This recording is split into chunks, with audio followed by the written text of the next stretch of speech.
નમસ્કાર વિદ્યાર્થી મિત્રો, તો આજે આપણે ધોરણ 8ની અંદર પ્રકરણ નંબર 8 છે બૈજિક પદાવલીઓ અને નિત્યસમ એના સ્વાધ્યાય 8.3નો અભ્યાસ કરવાનો છે, જેની અંદર આપણને ત્રીજા દાખલાનો અભ્યાસ કરવાનો છે. એના અંદર ગુણાકાર શોધવા આપણને કીધા છે, બરાબર. પદાવલીઓ આપણને આપેલી છે, ગુણાકાર શોધવા કીધા છે. 3-4 જેવા દાખલા છે જે આપણે ગણવાના થાય છે. રેડી?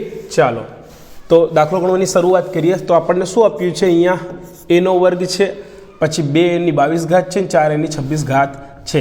ચાલો, આપણને ખબર છે કે આ એની આગળ કશું નથી, એટલે કેટલા હોય? 1 હોય. આપણે લખશું તોય ચાલશે, ને લખ્યું તોય ચાલશે.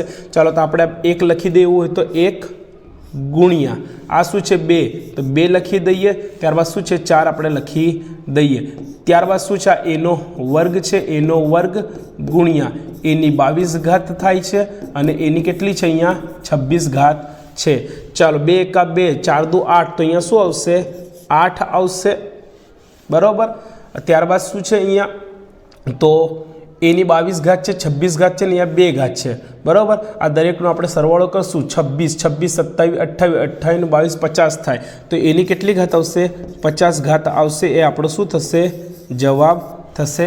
ઓકે, વિડીયો પોઝ કરીને લખી લો.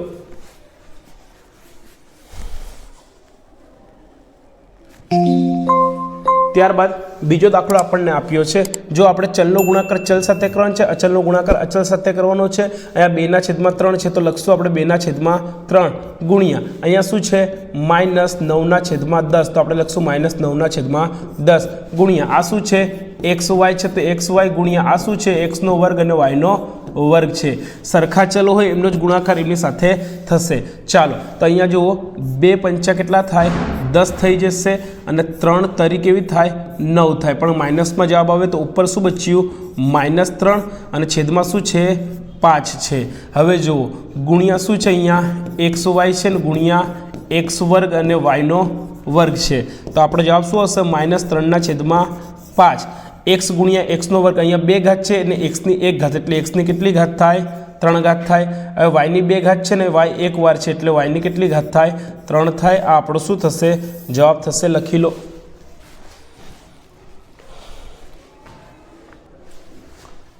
ચાલો, ત્યારબાદ ત્રીજો દાખલો આપણને આપ્યો છે. આપણે શું કરવાનું છે? તો પહેલાં -10/3 અચલ એક બાજુ ને ચલ એક બાજુ ગુણ્યા શું કરીશું આપણે? 6/5 ગુણ્યા આ શું છે? p, q નો શું છે? ઘન, ગુણ્યા આ શું છે? p નો ઘન અને q. ચાલો, તો શું કરીશું? 5 દુ કેટલી થશે ભાઈ? 10 થશે, પણ માઇનસમાં જવાબ આવશે. અને 3 તરી કેટલી થાય? 9 થાય. અને 2 તરી 6, એટલે શું આવશે? માઇનસ. આનો 6 જવાબ આવશે. રેડી? જો આપણી પાસે ઉપર શું બચ્યું છે? -2 ગુણ્યા 3 ગુણ્યા p, q નો ઘન અને p નો ઘન q. આપણી પાસે આ બચ્યું છે. 2 તરી 6 થાય, એટલે -6 જવાબ આવશે. અને આ શું છે? p, q નો ઘન. ચાલો, આ p ની 3 ઘાત છે, ને p ની 1 ઘાત, એટલે p ની કેટલી ઘાત થઈ જાય? 4 થઈ જાય. અહીંયા q ની 3 છે, ને q ની 1 છે, એટલે q ની કેટલી ઘાત થાય? 4 ઘાત થાય. આપણે વિદ્યાર્થી મિત્રો અહીંયા આપણે થોડીક મિસ્ટેક કરી દીધી છે. તો જુઓ, આનામાં શું થશે? તો અહીંયા જો 3 દુ 6 થશે. કેટલી થાય? 3 દુ 6. તો આપણી પાસે શું બચ્યા? -2 ગુણ્યા કેટલા બચ્યા? અહીંયા 2 બચ્યા, બરાબર છે. જો અહીંયા શું આવશે? અહીંયા 2 આવશે. 3 તરી 9 આપણે કરી દીધું ભૂલમાં. ચાલો, તો 2 ગુણ્યા 2, બાકી શું છે આપણી પાસે? p, q નો ઘન ગુણ્યા p નો ઘન અને q. ચાલો, 2 દુ 4, એટલે -4, હે ને? ચાલો, પછી આપણી પાસે શું છે? p ની 1 ઘાત, ને p ની 3, 3 ને 1 4, p ની 4 ઘાત થશે, અને q ની 3 ને q ની 1, એટલે q ની 4 ઘાત થશે. આપણો જવાબ થશે. હવે લખી લો વિડીયો પોઝ કરીને.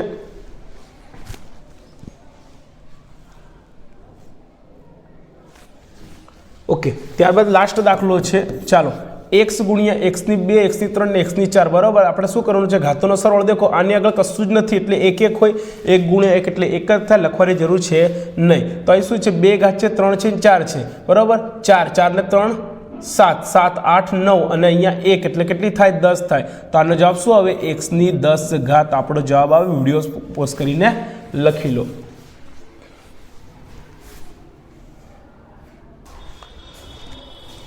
ચાલો વિદ્યાર્થી મિત્રો, તો મળીશું હવે નેક્સ્ટ વિડીયોમાં. ધન્યવાદ.